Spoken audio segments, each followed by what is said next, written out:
नमस्कार, मी संकेत आणि आपण पाहत आहात मुंबई आउटलुक। आज दिनांक 28 ऑक्टोबर 2025 पाहूया टॉप 10 घडामोडी। कर्जमाफीच्या मागणीसाठी शेतकरी नेते बच्चू कडू यांनी आक्रमक भूमिका घेतली आहे।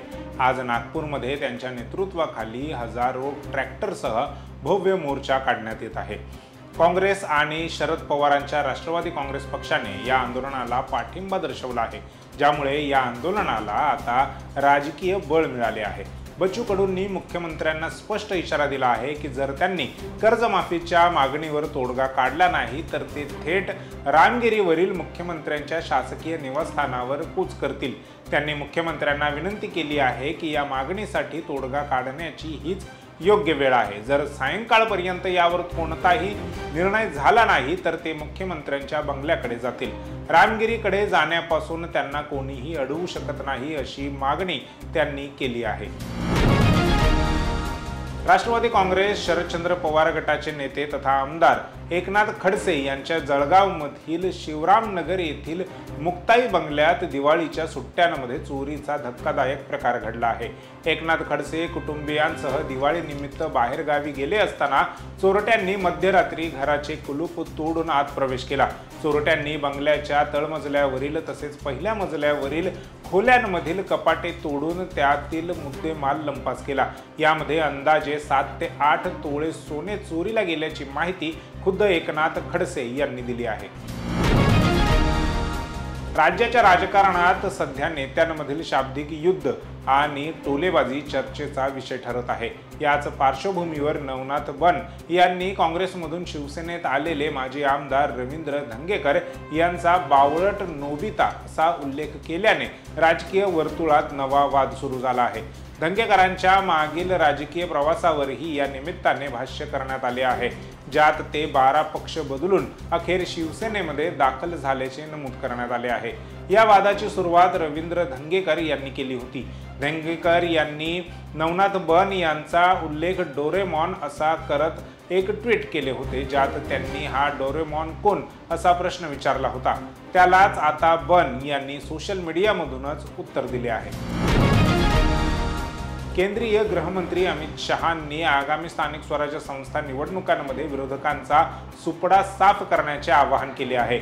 मुंबईतून दिलेल्या या महत्त्वाच्या गर्जनेत त्यांनी भारतीय जनता पार्टीच्या कार्यकर्त्यांना तहसील पंचायत, जिल्हा पंचायत, म्युनिसिपालिटी आणि म्युनिसिपल कॉर्पोरेशनमध्ये प्रचंड ताकदीने लढण्याचे निर्देश दिले।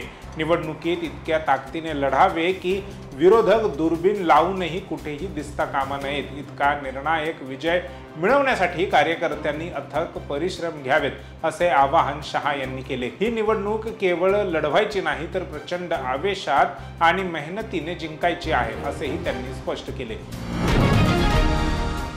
आदित्य ठाकरेंनी मी महाराष्ट्राचा पप्पू आहे असं प्रदर्शन करू नये। मी त्यांना महाराष्ट्र पप्पू म्हणणार नाही।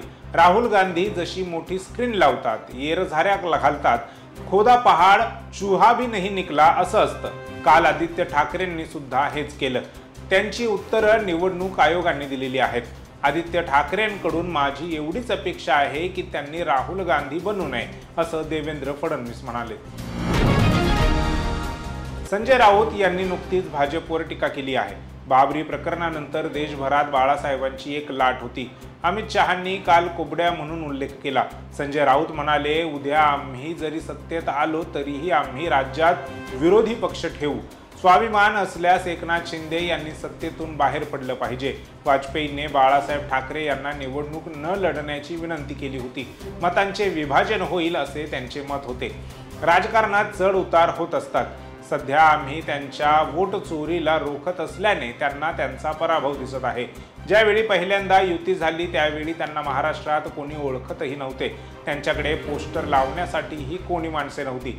बाळासाहेब ठाकरेंनी हिंदुत्वाच्या मुद्द्यावर आदेश दिले की यांचं काम केलं पाहिजे। कुबड्या काय सांगता, ते आम्हाला कुबड्या शिकवतात, असे प्रश्न यावेळी राऊतांनी उपस्थित केले। मराठा समाजात एक निजामी मराठा वर्ग असल्याचे आणि दुसरा रयतेचा मराठा असल्याचे प्रकाश आंबेडकर म्हणाले। रयतेतील मराठे हे शिवाजी महाराजांसोबत होते तर सरंजाम मराठे निजामासोबत होते।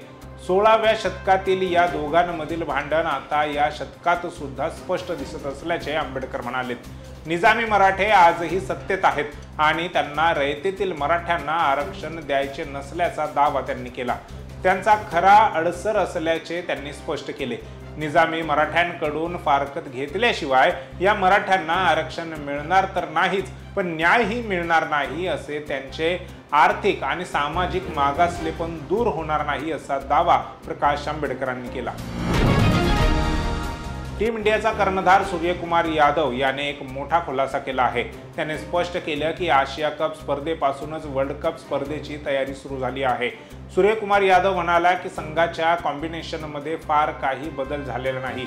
मागच्या वेळेस आम्ही दक्षिण आफ्रिकेत गेलो होतो तेव्हा आम्ही एक वेगवान गोलंदाज, एक अष्टपैलू खेळाडू आणि फिरकीपटूंसह मैदानात उतरलो होतो. परिस्थिती तशीच आहे. उसळी घेणाऱ्या खेळपट्ट्या आहेत. दरम्यान सूर्यकुमार यादवने ऑस्ट्रेलिया दौरा कठीण असल्याचं म्हणायला देखील विसरला नाही. ऑस्ट्रेलिया हा क्रिकेट खेळण्यासाठी एक सुंदर देश आहे.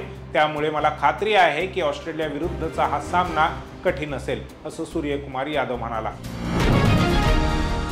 ज्येष्ठ अभिनेते सतीश शहा यांचे 25 ऑक्टोबर रोजी निधन झाले. ते 74 वर्षांचे होते. त्यांच्या जाण्याने चाहत्यांना व कलाकारांना धक्का बसला आहे. साराभाई वर्सेस साराभाई मधील सहकलाकारांना तर सतीश शहा यांना शेवटचा निरोप देताना अश्रू अनावर झाले. सतीश शहा यांचे निधन किडनी फेल्युअरमुळे झाले असं म्हटलं जात होतं, पण आता त्यांचा ऑन स्क्रीन मुलगा अभिनेता राजेश कुमारने सतीश शहा यांच्या निधनाचे खरे कारण सांगितले आहे. मागील 24 ते 25 तास किती भावनिक होते हे मी तुम्हाला सांगू शकत नाही. व्यक्त होणंही कठीण झालंय. पण सतीशजींच्या निधनाबद्दल मी काही गोष्टी स्पष्ट करू इच्छितो. हो, त्यांना किडनीचा त्रास होता, पण त्यांचं निधन हृदयविकाराच्या झटक्याने झालं, असं राजेश कुमार म्हणाला. सतीश शहा घरी होते, जेवण करत होते आणि मग ते अचानक गेले. काही अहवालांमध्येच त्यांचं निधन किडनीच्या समस्येमुळे झालंय असं म्हटलं जात आहे. परंतु किडनी संदर्भातील समस्यांवर उपचार झाले होते, ते ठीक होते. दुर्दैवाने अचानक हृदयविकाराचा झटका आला आणि त्यांची प्राणज्योत मालवली, असं राजेश कुमारने स्पष्ट केलं. लोकप्रिय मराठी चित्रपटाचा 4था भाग प्रेक्षकांच्या भेटीला येणार आहे. या चित्रपटात प्रेक्षकांची लाडकी जोडी स्वप्नील जोशी व मुक्ता बर्वे पुन्हा एकदा परतणार आहे. पुणे मुंबई पुणे या गाजलेल्या मराठी चित्रपटाच्या पुढच्या भागाची घोषणा करण्यात आली आहे. नात्यांचा गोडवा वाढवायला स्वप्नील जोशी, मुक्ता बर्वे मुंबई पुणे मुंबई 4 असं या व्हिडिओत लिहिलेलं दिसतंय. सोशल मीडियावर पुणे मुंबई पुणे 4च्या घोषणेचा एक व्हिडिओ व्हायरल होत आहे. यामध्ये 4थ्या भागाबद्दल माहिती देण्यात आली आहे.